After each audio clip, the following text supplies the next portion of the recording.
प्रधानमंत्री नरेंद्र मोदी ने जातीय जनगणना को मंजूरी देकर के एक बड़ा राजनीतिक दांव खेल दिया है।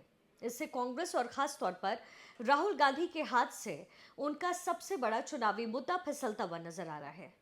लंबे समय से राहुल गांधी और विपक्ष जातिगत जनगणना की मांग को लेकर के बीजेपी पर हमलावर रहे, लेकिन अब एनडीए सरकार के इस कदम ने सियासी समीकरण को पूरी तरीके से बदल दिया है। खास तौर पर बिहार चुनाव में हालात बदल सकते हैं। आइए जानते हैं इस वीडियो में कि इसके फायदे और नुकसान क्या हैं और अचानक से बीजेपी की तरफ से जाति जनगणना गणना को लेकर के फैसला क्यों लिया गया। सबसे पहले जाति जनगणना है क्या और ये क्यों अहम है वो समझिए। विपक्ष का कहना है कि जाति जनगणना होगी तो समाज में जो है किस जाति के कितने लोग हैं इसके बारे में डिटेल में पता चलेगा। इससे आरक्षण का लाभ उन्हें दिया जा सकेगा। विपक्ष हमेशा से कहता रहा कि पिछड़े वर्गों की संख्या ज्यादा है, लेकिन उनकी भागीदारी उतनी नहीं है। राहुल गांधी हर सभा में कहते रहे कि उनकी सरकार बनी तो जाति जनगणना करवाएंगे और आरक्षण की 50% की सीमा को पार कर जाएंगे। अब पीएम मोदी ने बड़ा दांव चलते हुए विपक्ष से ये मुद्दा छीन लिया है। जाति जनगणना होने से किस जाति के कितने लोग हैं उसके बारे में डिटेल इंफॉर्मेशन मिलेगी। अगर पिछड़ी जाति के लोग ज्यादा हैं तो उन्हें ज्यादा आरक्षण देने का दबाव होगा। अभी SC ST जो हैं, ऐसी जातियां भी हैं जिसको आरक्षण का लाभ नहीं मिलता, SC ST को मिलता है, लेकिन इसके बाद उन्हें फायदा मिलेगा। अब तक सामाजिक आर्थिक जनगणना होती थी, लेकिन पहली बार जातीय जनगणना होगा। इससे देश की राजनीति में जाहिर है बड़ा बदलाव आएगा। खास तौर पर हिंदी पट्टी के क्षेत्र में बदलाव होगा, लेकिन इसको बिहार चुनाव से जोड़कर अब देखा जा रहा है। ऐसा क्यों है, इसका बिहार में क्या असर होगा। सबसे पहला तो बिहार, जहां जातीय राजनीति की गहरी पकड़ होती है, वहां यह फैसला निर्णायक साबित हो सकता है। एनडीए को पिछड़े वर्गों में बढ़त मिल सकती है, खासतौर पर उन वोटर्स में जो अब तक कांग्रेस या फिर क्षेत्रीय दलों के साथ रहे हैं। दूसरा, आरजेडी और कांग्रेस को रणनीति अपनी बदलनी पड़ जाएगी, क्योंकि बीजेपी ने उनके मुख्य एजेंडे को खुद ही आगे बढ़ा दिया। तीसरा, नीतीश कुमार की जेडीयू भी जातीय जनगणना की वकालत कर रही थी। ऐसे में बीजेपी और जेडीयू का तालमेल और मजबूत हो सकता है। बीजेपी इस फैसले को बिहार में ओबीसी और ईबीसी वोटर्स को लुभाने के लिए इस्तेमाल कर सकती है। राज्य की 63% आबादी ओबीसी और अन्य पिछड़ा वर्ग ही है। लेकिन अब आगे की रणनीति क्या होगी।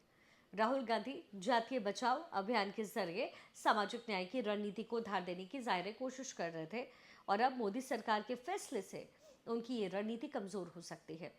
उन्हें नए नैरेटिव और मुद्दों की तलाश करनी पड़ेगी, और इसके बाद अन्य राज्यों में भी जातीय जनगणना की मांग जोर पकड़ लेगी। केंद्र की सामाजिक नीति में बदलाव के संकेत मिल सकते हैं। आरक्षण की समीक्षा और विस्तार पर नई बहस भी है, शुरू हो जाएगी जाहिर है।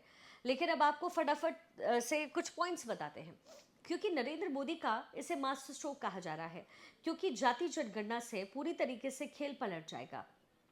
विपक्ष एक तरीके से केंद्र की मोदी सरकार ने उनसे हथियार छीन लिया। 2024 के लोकसभा चुनाव में विपक्ष ने इसे मुद्दा बनाया था। सामाजिक न्याय संविधान के मुद्दे पर बीजेपी को खूब घेरने की कोशिश हुई थी।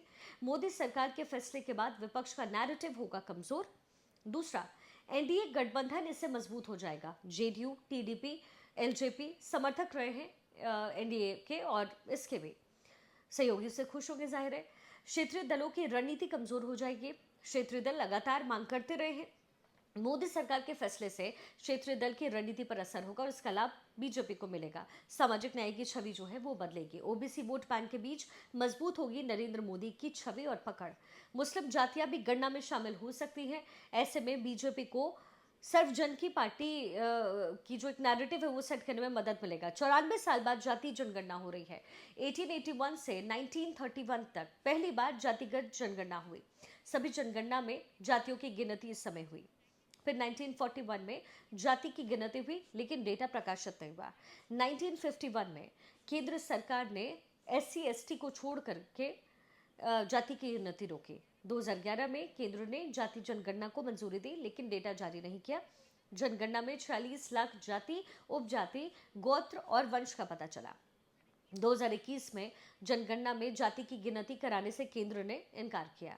2025 में सरकार ने अब कहा है कि जाति जनगणना के साथ साथ जातीय जनगणना जो है वो भी होगी। तो जाहिर है बिहार पर इसका सीधा सीधा असर होगा, यानी जनगणना होगा, जातीय जनगणना बिहार में भी होगा और पूरे देश में होगा। अब तमाम पॉलिटिकल पार्टीज जुटी है कि किसी तरीके से जो है जो लोग हैं उन्हें अपने पाले में कर सकें और वोट बैंक की राजनीति हो सके। अगर आपको हमारी ये वीडियो पसंद आया तो आप इसे आगे शेयर कीजिए, और अगर अभी तक आपने हमारे चैनल को सब्सक्राइब नहीं किया है तो यूट्यूब पर शिखा ठाकुर न्यूज़ ऑफ इंडिया आपको सब्सक्राइब करना है। फिर मुलाकात होगी अगले वीडियो में, तब तक के लिए नमस्कार।